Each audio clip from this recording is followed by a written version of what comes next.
Well, good morning. I'm Earl Smith, and this is the Earl Smith Show. I'm really excited about today's program. This morning we're coming from the Smoking Lamp Lounge in Allen, Texas on a rather gloomy, rainy day, but that's okay. We're inside the cigar shop with something that I enjoy. If you enjoy just one cigar a year on your birthday, or if you're a serious fan of premium hand-rolled cigars, the good stuff, this is a show that's for you. And I'm very fortunate to be here with two gentlemen who are very well versed in the world of premium hand-rolled cigars. Larry Brantley, General Manager of the Smoking Lamp Lounge, and on my left is Nathan Smith, another Smith, the Product Manager for the Smoking Lamp Lounge. Gentlemen, I'm going to kind of just start off with the basic question because, viewers, including myself, I thought I knew something about cigars until I was talking to Larry the other day and realized I really don't know much at all, as it turns out. Been smoking him for 50 years, but I don't know that much about him. So the basic is, what is a cigar? All right, well, first of all, thanks for having us on the show. My Earl. pleasure, my pleasure. I'll just go into, just real quickly, just a little more background. My name is Larry Brantley. I'm the General Manager here at Smoking Lamp Cigar Lounge, and Nathan is our Product Manager. So he's the guy that we all go to when we're like, what is this one? What does it do, and how does it smoke? Because you mentioned something that I think is kind of important, whether you've been smoking cigars for a long time or whether you're just getting into cigar culture, is that there is a lot of information and it can be a little overwhelming at times, and I don't ever want that to be a hindrance to someone getting into the cigar community.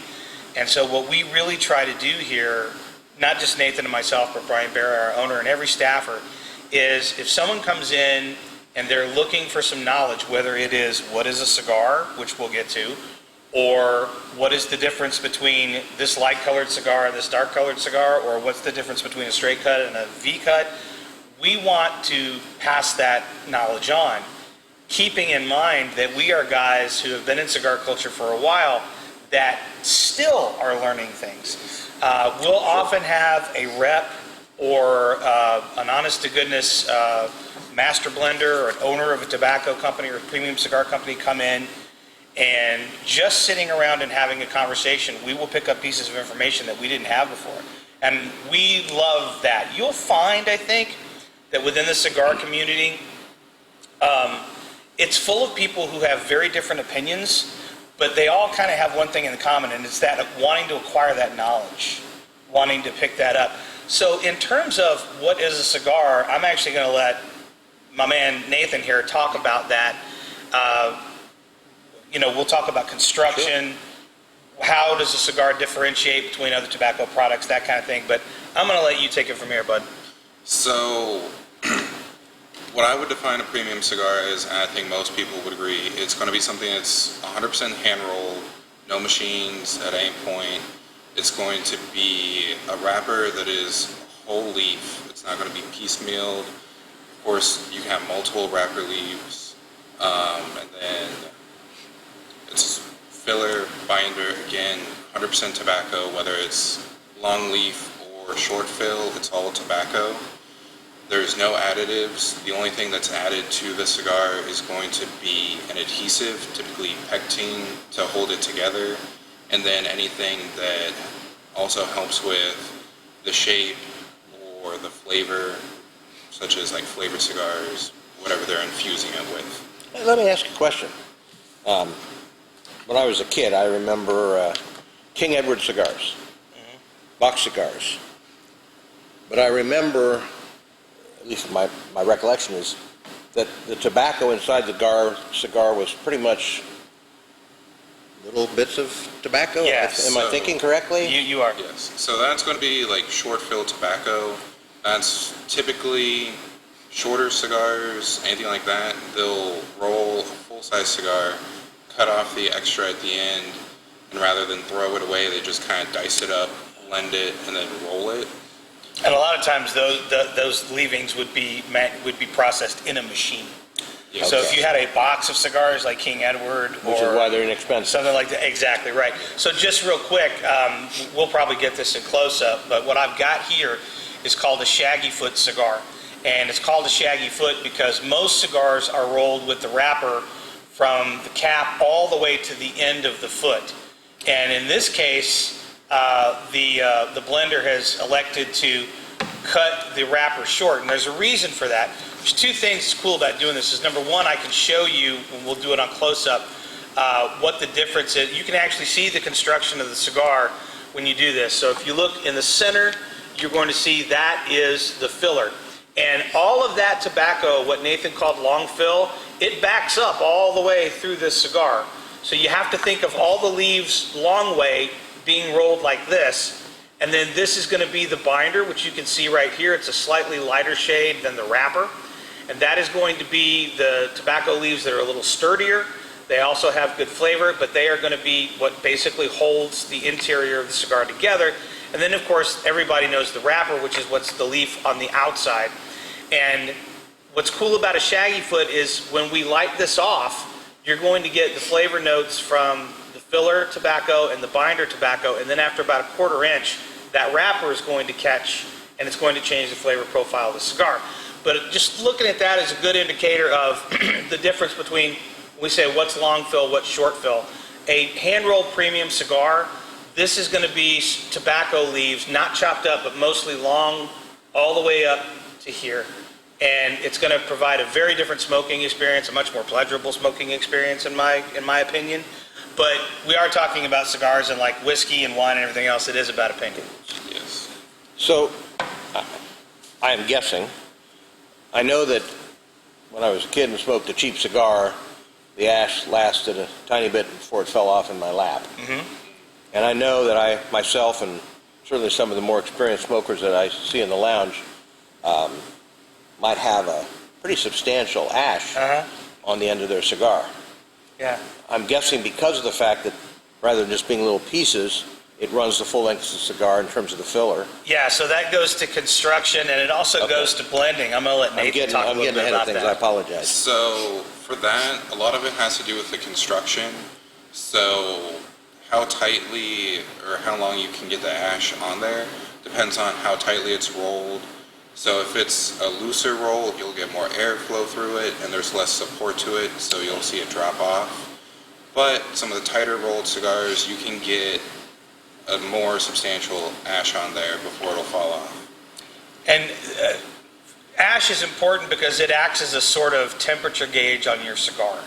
So you don't want to ash too often, because if you do, your cigar is going to heat up. Because every time you're drawing air through the cigar, you're getting it hotter, right?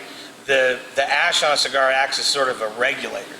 So you'll see guys put their cigar down, if they've got a good ash on it, they can leave it down there for a while, pick it back up and continue to smoke. It hasn't gone out on them because the ash, just like the ashes in a fireplace, it keeps the fire going after a while, right? It sort of regulates the fire. So so the people like me, the amateurs who are always tapping our ash off, keep it out of our laptop in our lap, are kind of doing ourselves a disservice a little bit in terms of that temperature control aspect. Everybody drops ash on their laptop at McLaren. That's the other thing. Always. Everyone does it. I don't care how long you've been smoking cigars. Everyone does it. And just accept that. At some point you're going to do it. It helps to have like a little vacuum cleaner if you just carry it around with you. If not, do this a lot. It's fine. If you do it in the lounge, brush it off on the floor. One of us is going to come clean it up. Probably we're going to make a comment because we always do, but just know that it's a perfectly normal thing to do. I'm just kind of pleased I haven't set myself on fire yet. We are too. It's always step one. Yeah. I've always been told that when it comes to ash, like it'll fall off when you're ready, so you just hold it over the ashtray and you tap it. Yeah. If it stays on, leave it on. If it falls, then you're good. Yeah. That makes it easy. It's a very fine line to walk It before is. you drop it on yourself. Yeah. And we've all walked that line. It's, my wife likes to play how far to empty can I go? So there's a lot of different versions of that game. In the cigar world, it's like, how long can I get that ash before I'm wearing it? Nails you? Okay, well that answers some questions that I just really didn't know. Even a few questions I'm not sure I wanted to know. So, I know that, when I read a magazine like Cigar Aficionado, And everybody talks, obviously, about the taste of the cigar, which brings us, at least to me, into blending. Yes.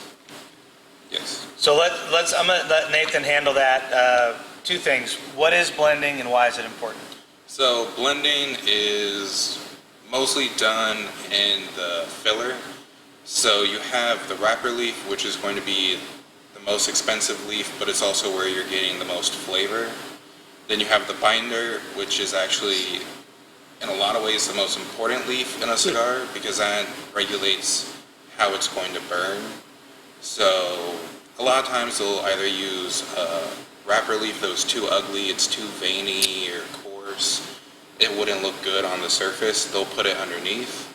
Or they might use like a viso or one of the higher leaves on the plant just to give it more construction. Then the filler, that's where you're getting a lot more of the nuanced flavors, and that will typically be comprised of Seco, which is the bottom leaves on the plant, the first harvest, or the viso, which is the section above it and the second harvest. That's where you're going to get a lot of your more nuanced flavors that complement the wrapper from. Typically, viso is going to be the nicer leaves, though. And then there's obviously a little bit more to the process, so we'll just get into that when we get into blending because, Nathan, tell us what happens after those leaves are harvested. They don't just become cigars, right? No, they undergo fermentation. Typically, I mean, every company does it differently. Some do it for the bare minimum, which I'm blanking on, or some of them do it for a year or 5-10 years. And when you get those... You may be waiting 10 years to get your leaves you're going to put in your cigar. Yes. Yeah. Think about a 12-year Scotch. Okay. You know, Can't really be aged and be a 12-year. Exactly. Yeah. Okay. So it's the same with tobacco leaves. Tobacco is also like wine in the regard where every harvest of tobacco is a little bit different based on the growing conditions. So even once it ferments, there will always be little nuances every year in the harvest itself. So if you love a cigar and you've smoked it for years, you might notice that sometimes it's a little better, sometimes it's not so great. Yeah. Just normal variances. Well, yeah, exactly. In the same way that you would have a bottle of wine that you've had before and you know you like it, you can buy a different vintage of maybe 1 year, and there can be an appreciable difference in the taste of that wine. The French have a term for it. It's terre noire, and it basically means the taste of the earth, or what the earth has given back to that plant or that grape or whatever. And that absolutely comes out in cigars. Now, you need to work for a while to develop your palate in order to be able to start to get more than just the basics. And we'll talk about that in a little bit.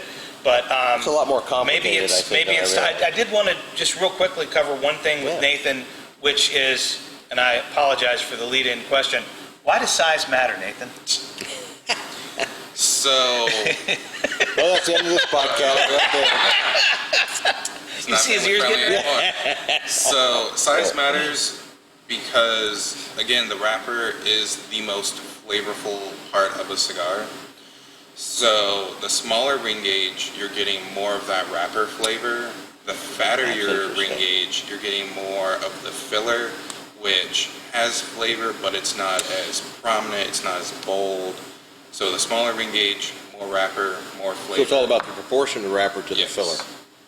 Exactly. That's interesting. Yeah. And then the other thing is you take a cigar like this is a size called a Petite Corona. This is made by Tatawahe. And once you find a blend that you like, or maybe a size that you like, typically cigar makers will take a specific blend and they will make several different sizes of cigar. And the reason that they do this is because they do smoke differently. So Pete Johnson Tatawahe makes this one, this black label here, in I don't know how many sizes. But this is my absolute favorite because for reasons that I'm still trying to work out in my head, this size of this blend just hits my taste buds in the right way. Right. And so that is the great thing about experimenting with cigars is you might have a cigar that someone recommends to you, you try it, and it's a pretty good cigar. Now they went back the next week, well, they didn't have that size, so you got a smaller size or a larger size, and maybe you like it a little more, maybe you like it a little less. All things being equal, It's the size that counts. You liked that It looks Robusto. like that would be more complicated to roll. Well, because it's really... do you think that a smaller cigar is more complicated to roll than, say, like a Figurado, which is shaped like a torpedo? So, like Figurados, Bellicosos, Perfectos, all of the ones that taper on one end or the other, those are more difficult to roll. But as far as just a standard round cap, the smaller the cigar, the harder it is to roll, because it's far less forgiving when it comes to airflow. Yeah. So you can get a much tighter cigar that's a lot harder to smoke. Whereas if you're rolling a standard 50 ring gauge or 60 or anything higher than that, it's a lot more forgiving as far as airflow goes. And some guys don't want to work that hard. Yeah. And that's fine. Yeah, That's fine. But maybe what we should do now is just start smoking some cigars. Sure. What do you think? Never a bad time. Take us where we need to go. Well, let's. So we've talked about what is a cigar, and we talked about construction and blending and different sizes of cigars. Now for Cigar 101, I guess the next most basic thing we need to talk about is how do we prepare a cigar to enjoy it, right? And so that's going to involve a few things. It's going to involve cutting the cigar on the crown, and we're going to demonstrate a couple different ways to do that. Something called the cold draw, which we will talk about. How to actually, we call it toast your cigar, the do's and don'ts of lighting your cigar. And then we'll talk about when we're watching it burn, when do we need to touch up, when do we don't need to do that. But I say, let's just get going here, boys. Now, Nathan is going to demonstrate a straight cut. Yes. Am I right? And there's a couple of different tools that we use for a straight cut. Basically, a straight cut is taking the cap off your cigar in a straight method like that. If you look, and I'm sure we'll get this in close up again, if you look at the cap of a cigar, there are these straight little lines that go around like this. So basically the cap is the last thing that goes on a cigar. And so when you use a straight cut, you're basically, it's almost like a guillotine technique. You're lopping a whole piece of that cap off. You don't want to go too deep. You don't want to go too shallow. Nathan's going to show you how to do it and what he uses. So one option is just a normal guillotine. Looks just like a guillotine. Put your cigar in, snap it closed. Personally, I prefer cigar shears, just like a little pair of scissors. It's all personal preference. Absolutely. I like these a little better because I can be a little bit more precise and cut off less of a cigar, and it's more fun. It looks cooler. Yeah. And then what I've got here is a different type of cut. It's called a V-cut. So this looks kind of like a guillotine in the way that it works up and down, except it's got a definite start-stop point here in the middle. So I open this up, and I like to use a V-cut with a smaller ring gauge cigar. The smaller the cigar is, obviously, the smaller the cap is. And you'll notice that I'm wearing glasses. As I get older, it gets harder and harder to see. So I tend to use a V-cut, which I call fairly dummy-proof on this. I would just insert this right here, and there's a definite stopping point.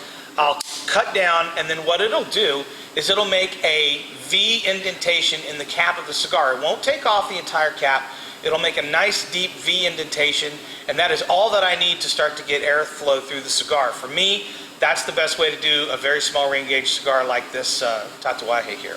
But, and then Earl, we went and picked out his favorite cigar this morning. Go ahead and pick that up and show the people. So Earl obviously likes a big ring gauge cigar. Now, you can do a V-cut on those. I personally don't recommend it because it's such a big ring gauge. You actually need a little more, to me anyway, you need a little more space. I normally use the... You normally use the guillotine cut? Yeah. So I think we should just cut some cigars and Nip get away. going, boys. Yeah, let's do this here. Oh, you're going to use a little thing. Can I? So you I'm use gonna- this one? Let me, or I'll use... Yeah. Okay. Yeah, use mine. That's Okay. fine. And then I'm going to It's fire up this My the house. Father, and I'm going to do a straight cut on it as well. Did you already make your I'm cut? not. So I'm going to... Now, Use I mine. always worry if I'm cutting... Too much? Yeah. Yeah. Is it- That is a legitimate concern. So Go ahead. I'll take this one while you cut up your cigar. If you look at the cigar, you'll see this ring that goes around the whole thing. Yep. That I don't is- think my ring is as neat as yours. Yes. I think you have a better cigar. Because I'm cheap. No, mine's just a little dark. No. Okay. I'm really glad you brought that up. I'm going to tell you, And we get this all the time, and we do it. We're guilty of it, so it's okay for me to talk about it. This cigar is bad. This cigar, it's coming undone. It's not lighting well. It's not cut. 8 out of 10 times, it's going to be user error, and we've all made these mistakes. So it's just practice. If you cut too deep on your cigar, you're going to cause that wrapper to start to come undone. The wrapper's not going to come undone by itself unless it's a damaged cigar to begin with. So I really recommend, if you're just starting out, go ahead and use the V-cut. Or you can buy, and we have one here at the shop. It looks like a little 4-station guillotine, and it's got 2 straight cuts and 2 V-cuts, and it's kind of dummy-proof because you just stick your cigar in that little hole there. It stops it for you. You hit a lever, and you've got a perfectly straight cut every time. But the more experience you get, the more you'll want to cut your own cigars, obviously, and do it the way you want to do it. Now that we have cut our cigars, it's time to light or toast our cigars. Okay. And I'm going to demonstrate the way that I do. Again, this is extremely subjective. Some guys like to use old-fashioned sulfur matches. Some guys like to use soft flame lighters. Some guys like to use a cedar taper, which is usually a piece of Spanish cedar found inside a cigar box that you break up, light it with a match or a lighter, it catches on fire, and then you use that to light your cigar. I like to use what's called a butane torch. Now this is one that we have right here in our shop. It's got 3 heads on it, so when it fires, it's got 3 different blue flames coming out that focus a little higher. So I'm going to demonstrate now how I'm going to toast off the foot of this cigar. This is an open foot cigar. Most cigars are open foot. Some of them are closed foot. But before I do that, we're going to talk about something called the cold draw.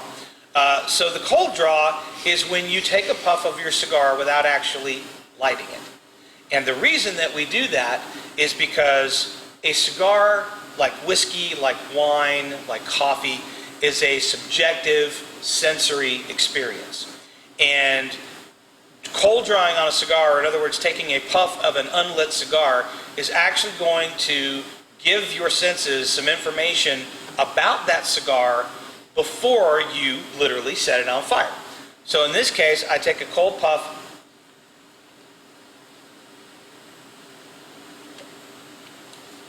and I'm already getting some flavor notes off of that. You will always get flavor notes off of a cold draw. In this case, this is my father's cigar. It's called a Le Bijou. It is completely Nicaraguan, so I know what to expect from a little bit of that. There's going to be a little bit of pepper in there, a little bit of dark cocoa, almost baker's chocolate, and I'm cold drawing in order to sort of prepare my senses for what's coming, because all of the flavors in this tobacco intensify once you light it up. So the cold draw says, hey, this is what you're in for. This is going to be good, right? You're getting some of that. Now I'm going to go ahead and actually toast off the foot of my cigar. Now, So, I will say first, yes. the cold draw is also a really nice way to check your cut and the overall Yes. airflow. Good point. Great advice. Because Yeah. if you do a cold draw and you get absolutely no air from it, number one, make sure it's not a closed foot cigar. Right? Yes. There have been times, but also if it's a little tight, that's your indicator of kind of how it might smoke. Or if you took off very little of the cap like I did, you might need to go in, cut just a little bit more off, and open it up just a tad more. That's a very good point. So, so if you're getting this one I would call a medium draw. So I'm not just like instantly pulling air through the cigar.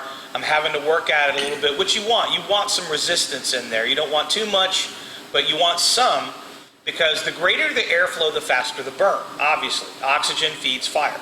And so if you are pulling on a cigar and the air is just rushing through with the smoke, it's not going to last very long, and it probably means it's a very lightly packed cigar.